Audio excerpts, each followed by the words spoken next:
स्वागत है आप सभी का। आप लोग देख रहे हैं बुद्धास टीचिंग चैनल और हम यहाँ महाकारुणिक तथागत बुद्धा और उनके शिक्षाओं के विषय में चर्चा करते हैं।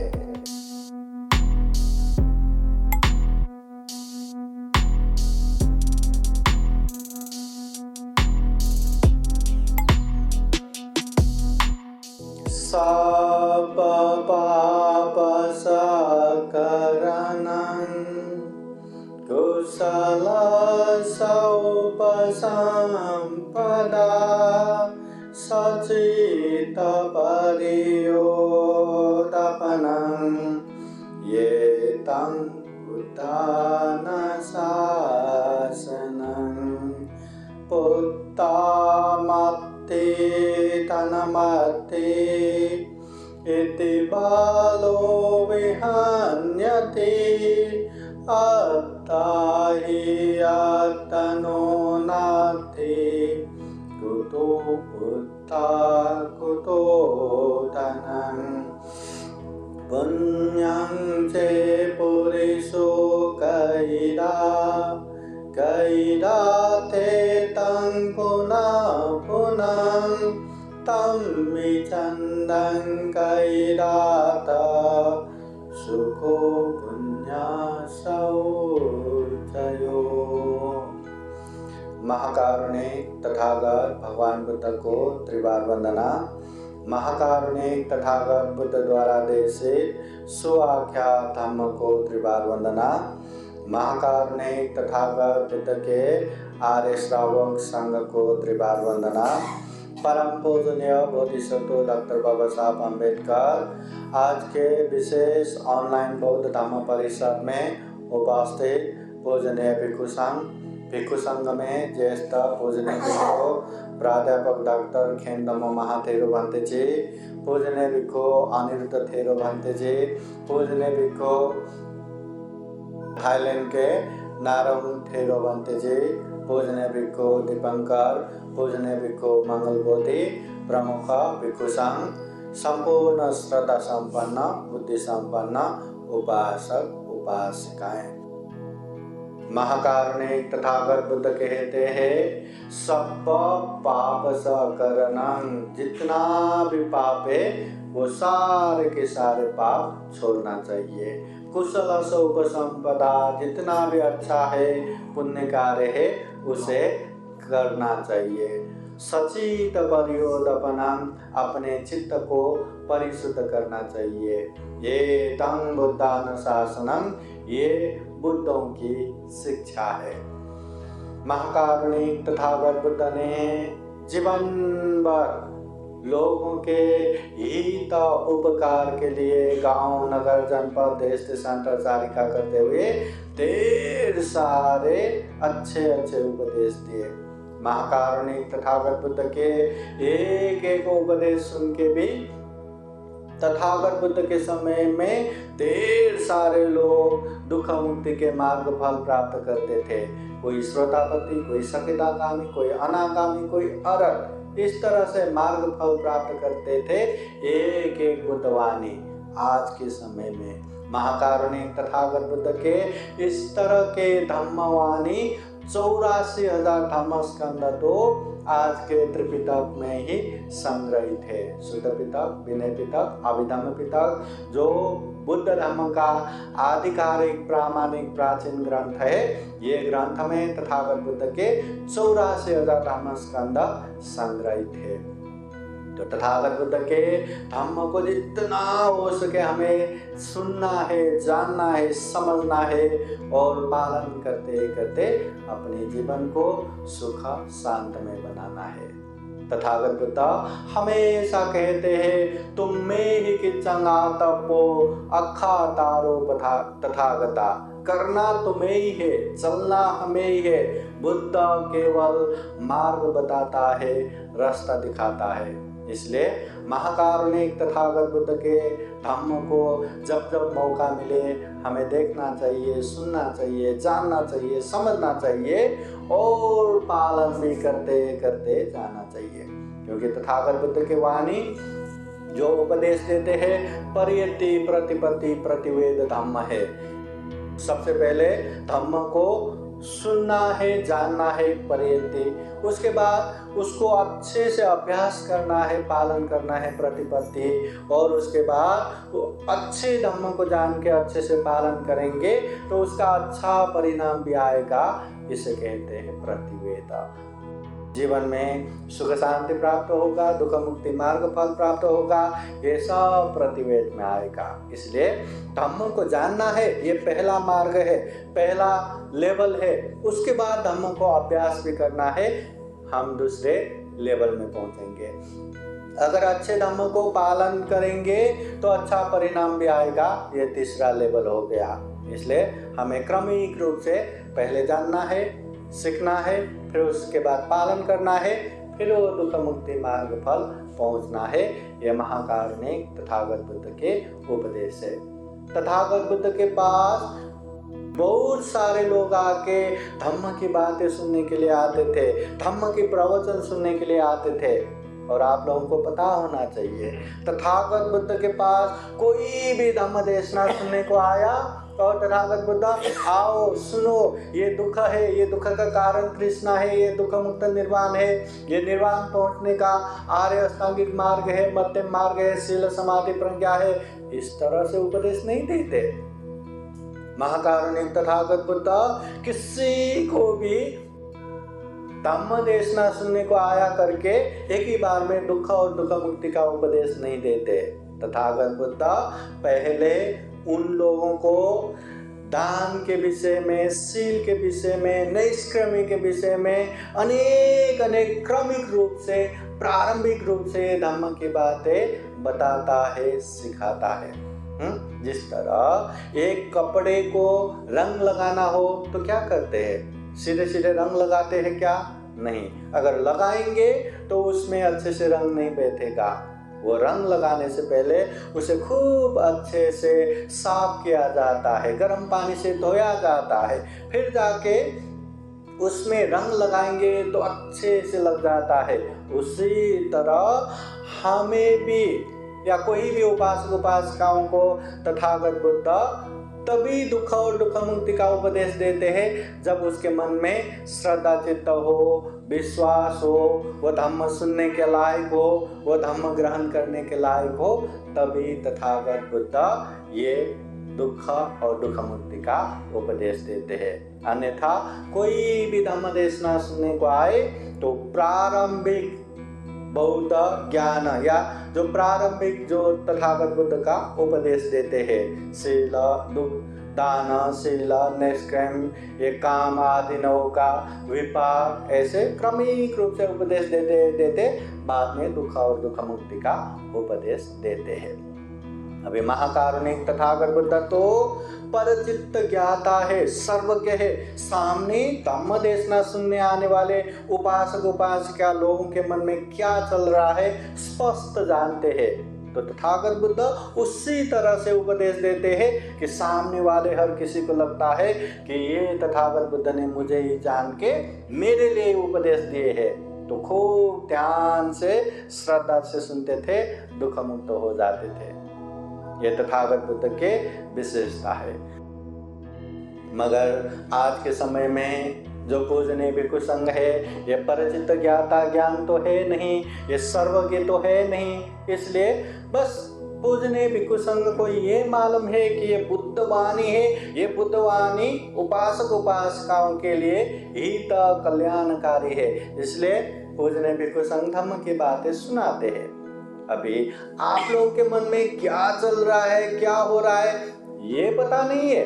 इसलिए जो कोई उपासक उपासिका ध्यान दे के श्रद्धा पूर्वक शांत चित्त से वो धम्म देशना सुनने को बैठेगा, उसको बरोबर धम्म सुनने को आएगा, बरोबर धम्म समझने को आएगा, बरोबर धम्म ग्रहण करेगा।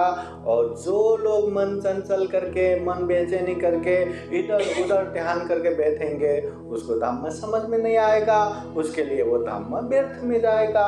इसलिए उपासक उपासिकाएं ध्यान दे के श्रद्धा पूर्वक एकदम अच्छे से एकाग्र होकर धम्म देशना सुनेंगे तो निश्चित रूप से हम धम्म को अच्छे से सुन पाएंगे, समझ पाएंगे, और अच्छे से समझ पाएंगे तो उसे पालन करने का प्रेरणा भी बहुत आएगा।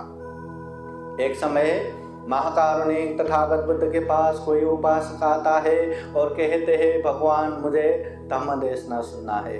तथागत बुद्ध उसको देखते हैं, अरे ये इतना चंचल है, इसको क्या धम्म देशना दूं?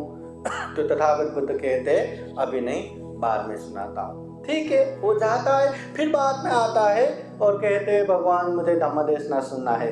उस समय भी वैसा ही चंचल, उस समय भी उतना ही बेचैनी। तो तथागत बुद्ध कहते हैं, आज नहीं, कल सुनाता हूँ। वो उपासक कल भी आता है और कहते हैं, भगवान मुझे धम्म देशना सुनना है। तथागत बुद्ध देखते हैं उसका मन स्थिति, उसका बेचैनी वैसा ही है। तो तथागत बुद्ध कहते हैं, आज नहीं, कल सुनाता हूँ। तो उपासक कहते हैं, भगवान मैं धम्म देशना सुनने को आए और आप धम्म देशना ही नहीं सुना रहे, ऐसा क्यों? तो उस समय तथागत बुद्ध उसको समझाते हैं। तथागत बुद्ध समझाने का तरीका भी अलग अलग है। कभी उसको अच्छे से व्याख्या करके समझाते हैं, कभी अनेक उदाहरण दे के समझाते हैं, कभी लंबी लंबी उपदेश दे के समझाते हैं, और कभी कभी तो उसको प्रति प्रश्न करके समझाते हैं। तथागत बुद्ध उस समय वो उपासक को प्रति प्रश्न करके समझाते हैं। यह है उपासक, अच्छा ठीक है, 2 गिलास पानी लेके आओ। वो उपासक फटाक से लाते हैं। फिर तथागत बुद्ध कहते हैं, अभी जो भरे हुए एक गिलास में दूसरे भरे हुए गिलास का पानी भी डाल दो। वो उपासक देखते रहते हैं। तथागत बुद्ध कहते हैं, उपासक जो भरे हुए गिलास है ना, उसमें दूसरे गिलास का पानी भी डाल दो। तो उपासक कहते हैं, भगवान ऐसे डालेंगे तो ये पानी तो सब गिर जाएगा, रखने का क्या मतलब? तब तथागत बुद्ध कहते हैं, उपासक यही तो मैं समझा रहा हूँ। आप इतना बेचैनी है, इतना चंचल है, कितना भी धम्म देशना दो, आप सुन ही नहीं पाएंगे, समझ ही नहीं पाएंगे, सारा का सारा व्यर्थ जाने वाले हैं। इसलिए धम्म देशना सुनना है तो श्रद्धा चित्त से सुनना है, ध्यान देके एकाग्र होके सुनना है। मन में लोभ, लालच, द्वेष, क्रोध नहीं आना चाहिए।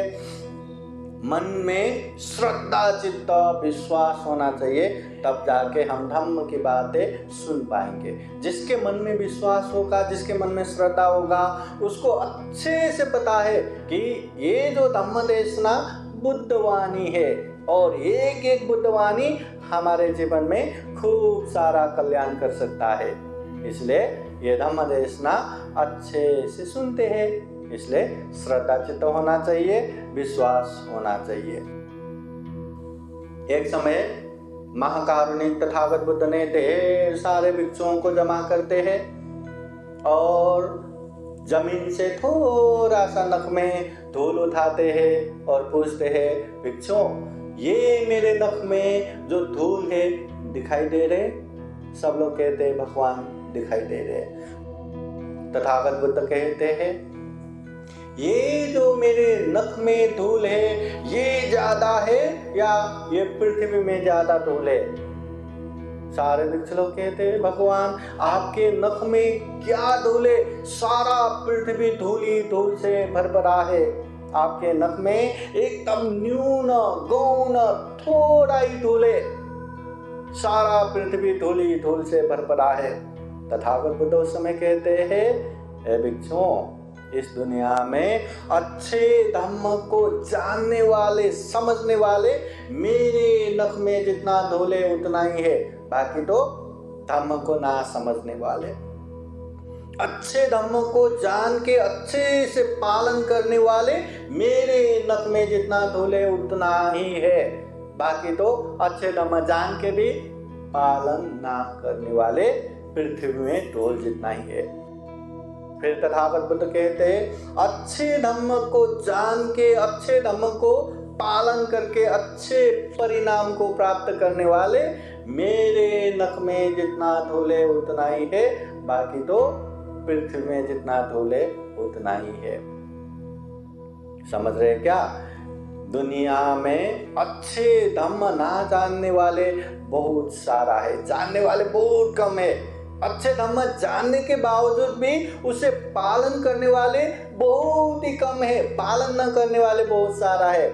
मला ये पण येते, ते पण येते, सर्व माहिती है, हाँ मुझे ये भी आता है, वो भी आता है, सब पता है करके बैठने वाले खूब सारा है, पर पालन करने वाले बहुत कम है। और पालन करके भी परिपूर्ण रूप से आगे बढ़ के अच्छे परिणाम को प्राप्त करने वाले बहुत ही कम है, बहुत ही थोड़े ही है। इसलिए तथागत बुद्ध कहते हैं, अच्छे धम्म जानने वाले, पालन करने वाले, अच्छे परिणाम को प्राप्त करने वाले मेरे नख में जितना धूल है उतना ही है, बाकी पृथ्वी में जितना धूल है उतना अच्छे धम्म ना जानने वाले, अच्छे धम्म ना पालन करने वाले और अच्छे परिणाम प्राप्त ना करने वाले इतना ज्यादा है। इस दुनिया में जो ये पंचशील है ना, पंचशील महाकारुणिक तथागत बुद्ध कहते हैं, गृहस्थ जीवन में परिवार समाज सबके साथ जो रहते उन लोगों को सुख शांत पूर्वक रहना है तो कम से कम ये 5 शील पालन करना चाहिए, ऐसा उपदेश देते हैं। तो ये पंचशील पालन करना चाहिए, सबको पता है और ये बुद्धवाणी है, ये भी पता है। बाबा साहब ने जब धम्म दीक्षा लेते समय 22 प्रतिज्ञा दिया, उसमें भी ये 5 शील है, ये भी पता है। जब भारत का संविधान निर्माण किया, वहां जो जो ये शील बिगाड़ेगा उन लोगों को कानूनन दंड लगेगा, ये लिखा हुआ है, ये भी पता है। जो भी हिंसा करेगा कानूनन जुर्म है, जो भी चोरी करेगा जुर्म है, व्यभिचार करेगा जुर्म है, झूठ बोलेगा जुर्म है, नशा पता सेवन करेगा जुर्म है, उन लोगों को कानूनन दंड लगेगा, ये भी पता है। उसके बावजूद भी ये 5 शील पालन करने में भी हम सीरियस नहीं होता, गंभीरता ही नहीं। हिंसा नहीं करना चाहिए, सबको पता है, हिंसा नहीं करते क्या? बहुत सारे अपने बौद्ध उपासक उपासिकाएं हैं, घर घर में मच्छर मारने के लिए झिरझिर झिरझिर वो इलेक्ट्रिक बैट रखते हैं, हर बार सुनते हैं। हाँ, एक एक हिंसा का कितना कितना पाप लगता है, फिर भी मारने के लिए वो रखते हैं। पालन कहाँ हुआ? चोरी नहीं करना चाहिए, बिना पूछे लेना नहीं चाहिए, कितना लेके बैठते हैं। झूठ नहीं बोलना चाहिए, कितना झूठ बोलते हैं। नशा पता सेवन नहीं करना चाहिए, हाँ आज ये उपलक्ष्य है, आज वो उपलक्ष्य है, आज ऐसा है, आज वैसा है, बस, है ना। तो ये अच्छे से पालन करना चाहिए, तथागत बुद्ध कहते हैं। अभी ये 5 शील इस दुनिया में सारे पृथ्वी के लोग इंसान कितना रहेंगे, जितने रहेंगे ना, उनमें से ये 5 शील कितने लोगों को पता रहेगा? आधा से आधा लोगों को भी पता नहीं रहेगा। और जिसको पता है वो लोग ये पंचशील तो बहुत अच्छा है, इसको तो पालन करना चाहिए, ऐसे जानने वाले कितना रहेंगे? बहुत ही कम। और इसको अच्छे से समझ के अरे इसको तो पालन करना चाहिए, मैं पालन करने की कोशिश करता हूँ, मैं पालन करने की कोशिश करता हूँ करके आगे बढ़ने वाले कितना रहेंगे? बहुत ही कम। और नहीं मैं पालन ही करूँगा करके एकदम अच्छे से पालन करने वाला कितना है? बहुत ही कम। और अच्छे से परिपूर्ण रूप से पालन करने वाले तो तथागत बुद्ध के नख में जितना धूल है उतना ही रहेगा। तो हम कौन से कैटेगरी में आता है? हम क्या अच्छे से पालन करते हैं या नहीं? ये बात बहुत अच्छे से जानना है, समझना है। ये जीवन बहुत ही दुर्लभ है। ये दुर्लभ जीवन को हमें अच्छे से सदुपयोग करना है, अच्छे से इसको यूटिलाइज करना है। हाँ, ये धम्म को ऐसे, ये जीवन को ऐसे वैसे खत्म नहीं करना। ये तथागत बुद्ध कहते हैं ये मानव जीवन सुगति में है। सुगति बोले तो अच्छे जगह पे, यहाँ से जो नर्क प्रेत तिर्यक असुर आता है वो सब दुर्गति में। तो हम तो सुगति में है, इसके बावजूद भी जन्म से लेके मृत्यु पर्यंत तक कितना कितना दुख, कष्ट, संताप, शोक, इतना इतना इतना। और ऐसे में अगर कोई मजाक मजाक में है ये करके क्या होगा करके गलत काम करके अकुशल करके पाप करके आगे बढ़ते और वो दुर्गति में पतन होते हैं, तो एक बार दुर्गति में पतन हो गया तो फिर से ऊपर आना बहुत ही मुश्किल है। तथागत बुद्ध उदाहरण देते दलदल में फंसे पत्थर की तरह। एक बार दलदल में फंस गया वो पत्थर अपने आप ऊपर नहीं आ सकता, वो निरंतर नीचे नीचे नीचे नीचे नीचे ही जाएगा। एक बार मनुष्य जीवन से पतन हो गया, उसको पुण्य करना धर्म करना असंभव जैसा ही है, और पाप करते करते नीचे नीचे नीचे ही जाएगा ना। तथागत बुद्ध एक उदाहरण देते हैं, विशाल समुद्र में एक बांस की छड़ी है और उसमें एक छोटा सा छेद है, और वही विशाल समुद्र के नीचे एक अंधे कछुए रहता है जो 100 साल में एक बार अपना सर सतह में निकालता है, मतलब पानी के ऊपर अपना सर निकालता है। अभी वो अंधे कछुए विशाल समुद्र में कहीं भी रहता है, और वो बांस की छड़ी भी वो तरंग के साथ हवा के साथ कहाँ कहाँ रहता है। तो 100 साल में एक बार अपना सर निकालने वाला वो अंधे कछुए वो बांस की छड़ी में जो छेद है उसमें अपना सर रख पाएंगे क्या? संभव ही नहीं। आंखें जिसके पास है उसके लिए भी संभव नहीं है, अंधे के लिए तो बहुत ही मुश्किल। तथागत बुद्ध कहते हैं अगर चिरकाल तक वो अंधे कछुए नहीं मरा, चिरकाल तक वो बांस की छड़ी खराब नहीं हुआ, तो वो समय जल्दी आएगा जब वो अंधे कछुए अपना सर वो बांस के छड़ी में रखेगा। मगर एक बार मनुष्य जीवन से पतन हो गया तो फिर से मनुष्य जीवन में आना, सुगति में आना उससे कईयन गुना मुश्किल है। इसलिए इतना दुर्लभ जीवन मिला है। ये दुर्लभ जीवन को ऐसे वैसे खत्म नहीं करना चाहिए। बहुत ही अच्छा माहौल बना के, पुण्य करने का माहौल बना के हमें पुण्य करते रहना चाहिए, कुशल कर्म संचय करते रहना चाहिए। चाहे दान देना हो, चाहे शील पालन करना हो, चाहे ध्यान भावना करना हो, या जितना भी धम्म देशना सुनना हो, धम्म की चर्चा करना हो, माननीय व्यक्ति की सम्मान करना हो, सेवा करना हो, कैसे भी वो सब करते करते आगे बढ़ना चाहिए। ये महाकारुणिक तथागत बुद्ध के उपदेश है। विशेषता महाकारुणिक तथागत बुद्ध ये जितने भी धम्म का उपदेश देते हैं एक व्यवहारिक रूप से उपदेश देते हैं। मतलब ये सिर्फ जान के समझ के हाँ मुझे ये भी आता है वो भी आता है करके अहंकार लेके बैठने के लिए नहीं। जो भी धम्म हम सुनते हैं समझते हैं उसे पालन करने के लिए है। और तथागत बुद्ध ऐसा उपदेश देते हैं कि सामान्यतः एक किसान भी सुनेंगे तो उसको भी समझ में आता है, एक बहुत बड़े पंडित विद्वान सुनेंगे उसको भी समझ में आता है। व्यवहारिक रूप से उपदेश देते हैं।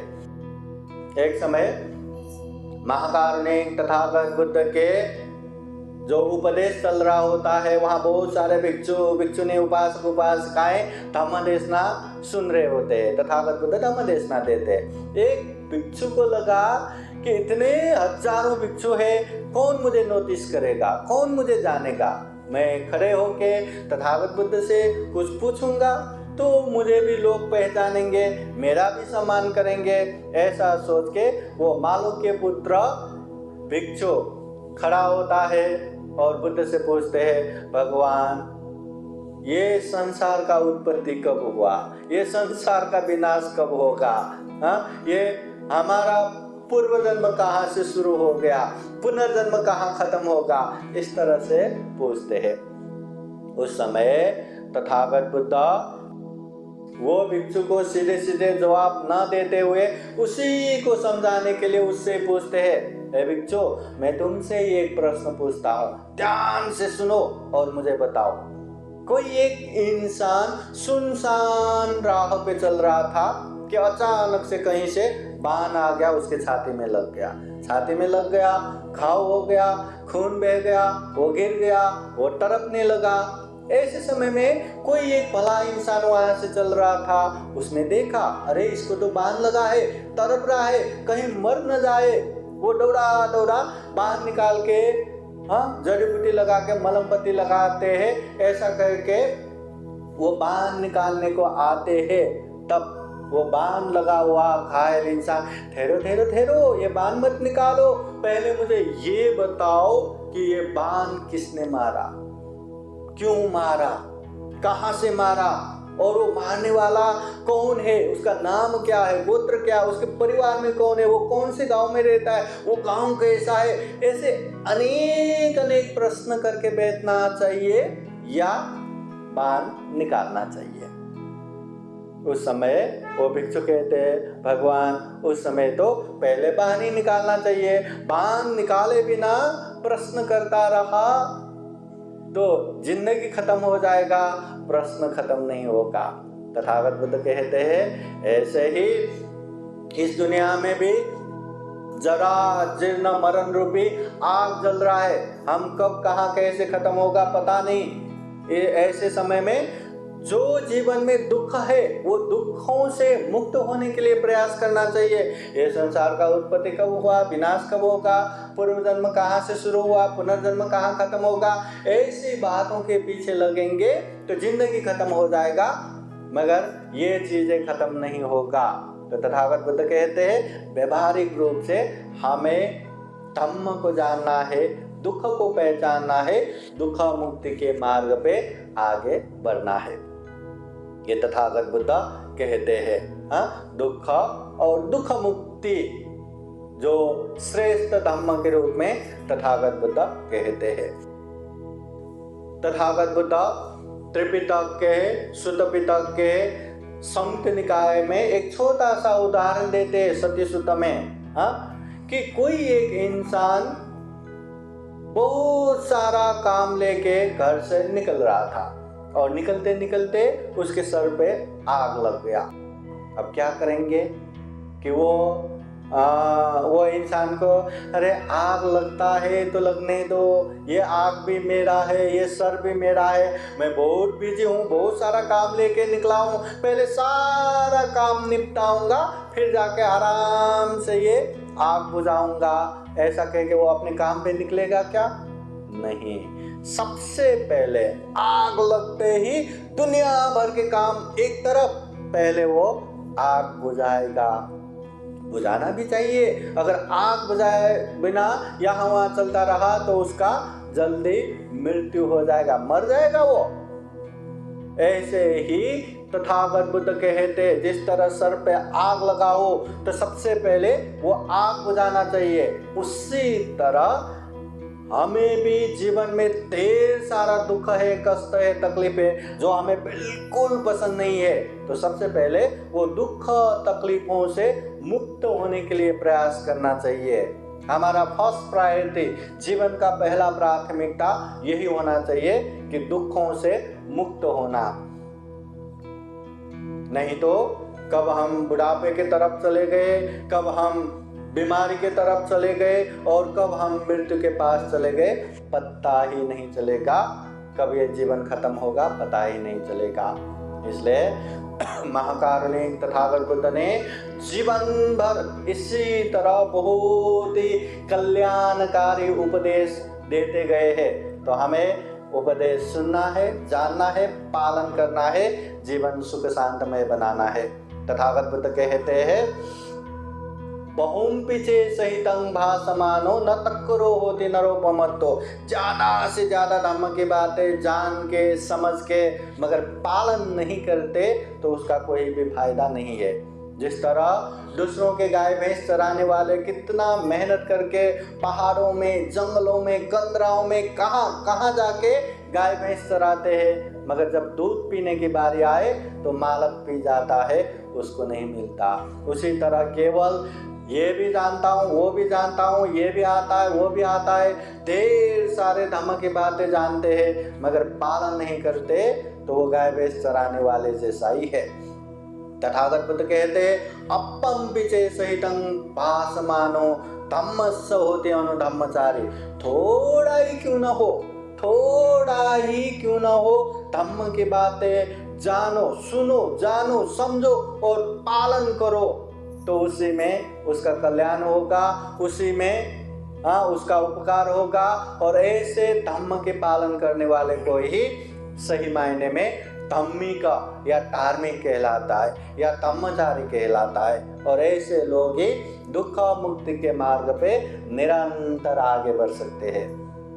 तो हम यही कामना करते हैं कि हम भी जीवन में ढेर सारे बुद्ध के उपदेश जितना हो सके उतना, जितना मौका मिले उतना धम्म की बातें सुने, समझे और अच्छे से समझ के उसको पालन भी करते करते आगे बढ़ सके। यही कामना करते हैं। विशेष रूप से आज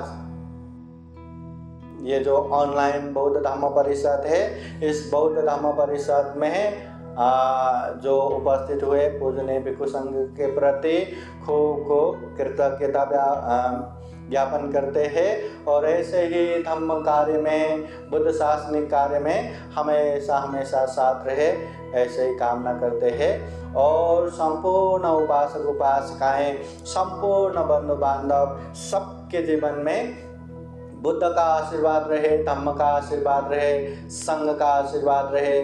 जीवन में ढेर सारा पुण्य धम्म करते करते ये दुर्लभ या अमूल्य, ये सर्वश्रेष्ठ मनुष्य जीवन को सफल बना सके, सार्थक बना सके।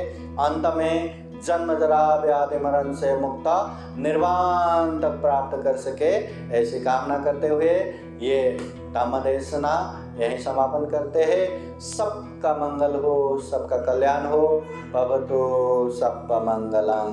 साधु साधु साधु साधु साधु साधु। बुद्धं नमामि, बुद्ध को नमन करता हूँ। धम्मं नमामि, धम्म को नमन करता हूँ। संघं नमामि, संघ को नमन करता हूँ।